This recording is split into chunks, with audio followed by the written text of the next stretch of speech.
সুপ্রিয় দর্শক, সবাইকে প্রীতি ও শুভেচ্ছা। আপনাদেরকে আগেও বলেছিলাম, ইউনূস নির্বাচনী মূলা ঝুলিয়েছে বিএনপির সামনে। এটা স্পষ্ট হলো আজকে সেনাবাহিনীর একটা ব্রিফিং এর মাধ্যমে। সেনাবাহিনী তাদের ব্রিফিং এ বলেছে নির্বাচন সংক্রান্ত তারা কোনো অফিসিয়াল নির্দেশনা পায়নি। আমরা তাদের মুখ থেকে আগে একটু শুনি।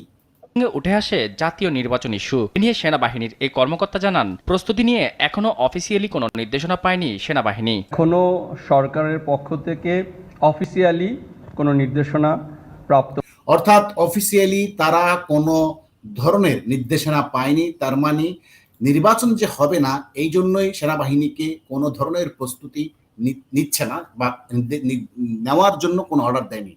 এর কারণ হলো, আপনারা জানেন যে লন্ডনে ইউনূস তারেক যে গোপন তাদের ১.৫ ঘন্টা আলোচনা, সে আলোচনা অনেকগুলো বিষয়ে ঐক্যমত্য পোষণ করেছে এবং ওই ঐক্যমত্যর মধ্য দিয়ে জেনারেল ওয়াকারুজ্জামানের যে আলটিমেটাম ছিল ডিসেম্বরের ভিতরেই ইনক্লুসিভ নির্বাচনের কথা, তাতে করে ওয়াকারুজ্জামানের গালে একটা চপেটাঘাত পড়ে গেল বলে আমরা মনে করছি। কারণ হলো, ইউনূস তারেকও ডিসেম্বরে নির্বাচন দেওয়ার জন্য গো ধরেছিল এবং ইউনূস ডিসেম্বর থেকে জুনের ভিতরে নির্বাচন দেবে গো ধরেছিল। পরবর্তীতে তাদের দুজনের বৈঠকে অর্থাৎ রফা দফা হওয়ার কারণে সেইটা ইউনূস প্রথমে ফেব্রুয়ারিতে বলল, পরে ইউনূস পরক্ষণে পল্টি দিয়ে সেটা এপ্রিলের কথা বলা হচ্ছে। তারপরও ওই সময়টায় কোনো নির্বাচন হবে না। কারণ হচ্ছে এখানে দুইটা বিষয়। ইউনূস তারেক জিয়ার সাথে বৈঠক করে কয়েকটা বিষয়ে সম্মতি আদায় করে। এক নম্বর হচ্ছে রাজা রহমান খলিলুর রহমানের যে পদত্যাগ, সেখানে আপনারা ইতিমধ্যে দেখেছেন বিএনপি এটা নিয়ে চুপচাপ হয়ে গেছে, অর্থাৎ তাদের মধ্যে দফারফা হয়ে গেছে। আর একটা বিষয় হচ্ছে করিডোর বা বন্দর বিষয়ে আপনাদেরকে বলেছিলাম, সেখানে একটা তারেক জিয়ার ভাগ আছে। অর্থাৎ তারেক জিয়া যেহেতু একটা ভাগের কথা নিশ্চয়তা দিয়েছে, তখন তারেক জিয়া ইউনূসের সেই নির্বাচন যে পিছিয়ে দেওয়ার, সেখানে তারেক জিয়া সম্মতি দিয়ে দেয়। আরো কিছু বিষয় আছে, সেটা হলো যে এই যে তারেক জিয়ার সাথে ইউনূসের বৈঠকে তারেক জিয়া নিশ্চয়ই ইউনূস আন্তর্জাতিক খেলোয়াড় হিসেবে তারেক জিয়াকে এইটা বুঝায় যে এখন যদি আওয়ামী লীগকে নির্বাচন করতে দেই, তাহলে আপনারা কিন্তু দ্বিতীয় তৃতীয় চতুর্থ স্থানে চলে যাবেন। মানে আওয়ামী লীগকে নির্বাচন করতে দিলে বিএনপি আর প্রধানমন্ত্রী তারেকের হওয়া লাগবে না। আবার যদি এই ভোটগুলো, কারণ আওয়ামী লীগের ভোটগুলো কিছু বিএনপির ঝুলিতেও যাবে, এইটা তারেক জিয়া যখন উপলব্ধি করতে পারলো, হ্যাঁ কথা তো ঠিক, তখন কিন্তু তারেক জিয়া ইউনূসের কথায় কিন্তু রাজি হয়ে গেল। অর্থাৎ টুপিটা কিভাবে পড়াচ্ছে সেটা কিন্তু দেখেন।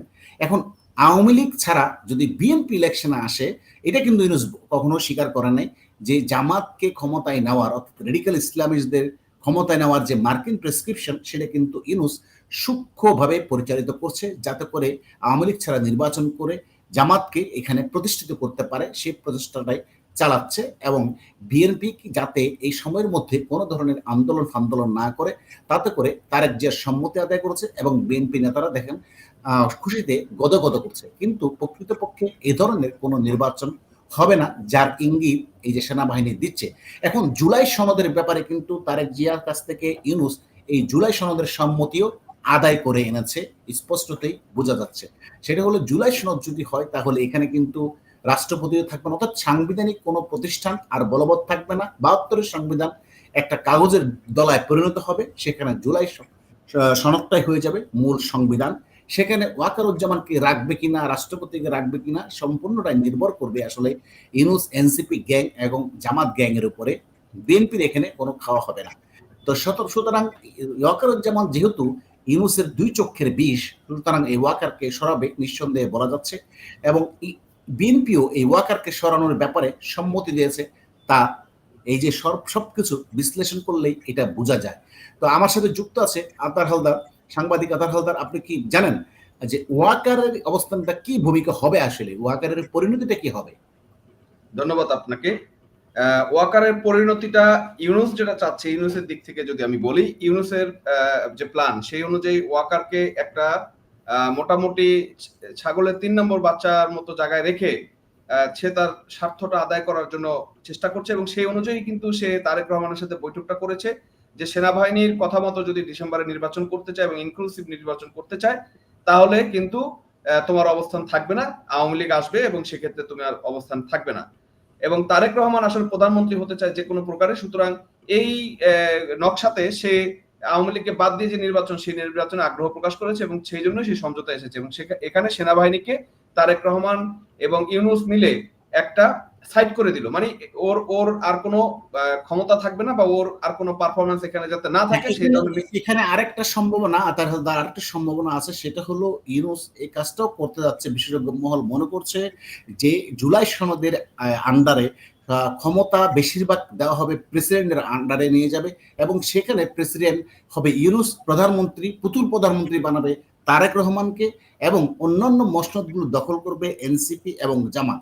সেই ক্ষেত্রে নির্বাচন চাওয়ার তো আর কেউ থাকবে না।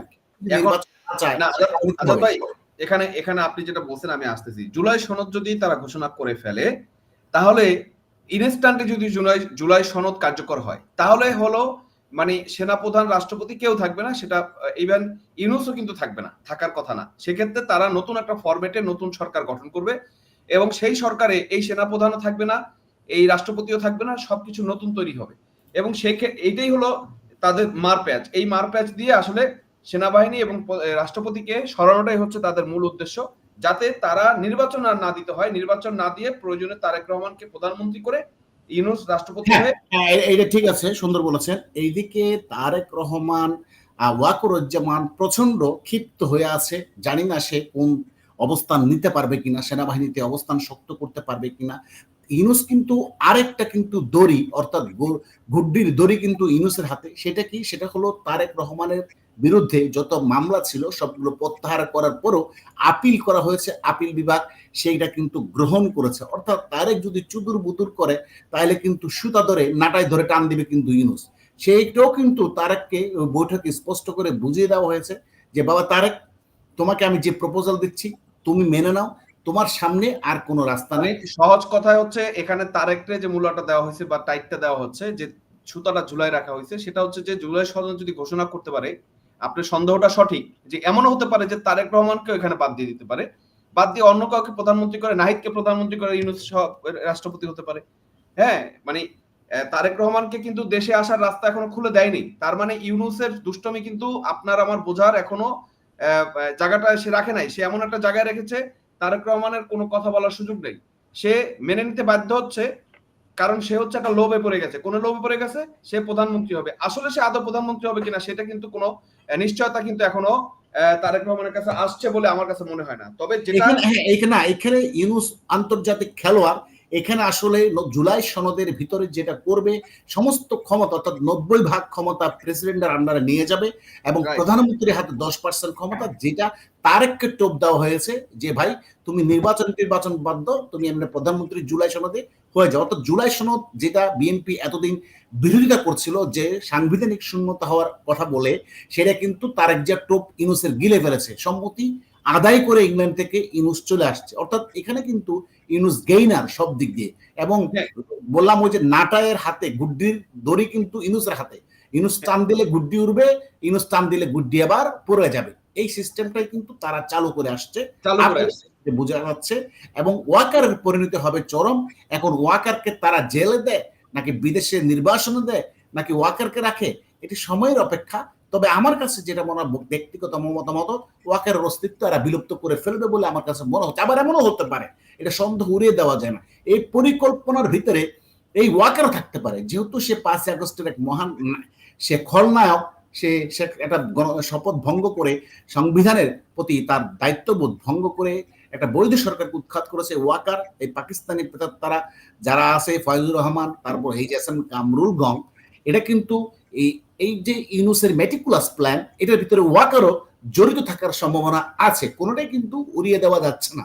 জনাব আমার কষ্টটা হচ্ছে অন্য জায়গাতে ভাই। আমার কষ্টটা হচ্ছে যে ওয়াকার তো একজন সেনাপ্রধান, তাকে আমি বাদ দিলাম, বা ওয়াকার ব্যক্তিগতভাবে অপমান মেনে নিচ্ছে বা মেনে নিবে কিনা এটা তার ব্যক্তিগত বিষয়, বা এই ধরনের অপমান আমি সেনাপ্রধান থাকলে কখনোই মানতাম না, সেটা পসিবল ছিল না। উনি কেন মানছে, কোন জায়গাতে মানছে, ওনার কি পার্স নাই, ওনার কি পার্সোনালিটি নাই, আমি বুঝতেছি না। কিন্তু আমার সবচেয়ে দুঃখ জাগতেছে হচ্ছে বাংলাদেশ সেনাবাহিনী নিয়ে। বাংলাদেশ সেনাবাহিনী একটা গৌরবের জায়গায় ছিল বাংলাদেশে, এবং বিশ্বে বাংলাদেশ সেনাবাহিনী একটা গৌরবের জায়গায় ছিল। হ্যাঁ, সুন্দর বলেছেন। আমি একটু এটা বলি, যে সেনাবাহিনীকে বাংলাদেশের জনগণ অন্যরকম একটা রেসপেক্ট করতো, সেই সেনাবাহিনী আজকে বাংলাদেশের জনগণের কাছে একটা নিন্দিত, মানে ঘৃণিত এবং নির্ণীত জায়গায় চলে যাচ্ছে, এটা আমার কাছে সবচেয়ে দুঃখজনক বিষয়। হ্যাঁ, ধন্যবাদ। এখন পরবর্তী অ্যাকশন ওয়াকার কি নেই সেটা দেখার বিষয়। তবে ওয়াকারও থাকতে পারে জড়িত, সেটা বলা যাচ্ছে না। তার মানে এখানে স্পষ্টত বোঝা যাচ্ছে যে ইউনূসের সব দিক দিয়ে ইউনূসের জয়লাভ হয়েছে, অর্থাৎ আম, দুধ, চিনি সব মিশে একাকার হয়ে যাবে।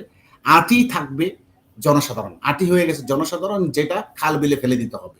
এই হলো বাংলাদেশের রাজনীতি। আজকে সেনাবাহিনীর বক্তব্য থেকে এটাই স্পষ্ট হলো। ধন্যবাদ প্রিয় দর্শক, সাথে থাকার জন্য।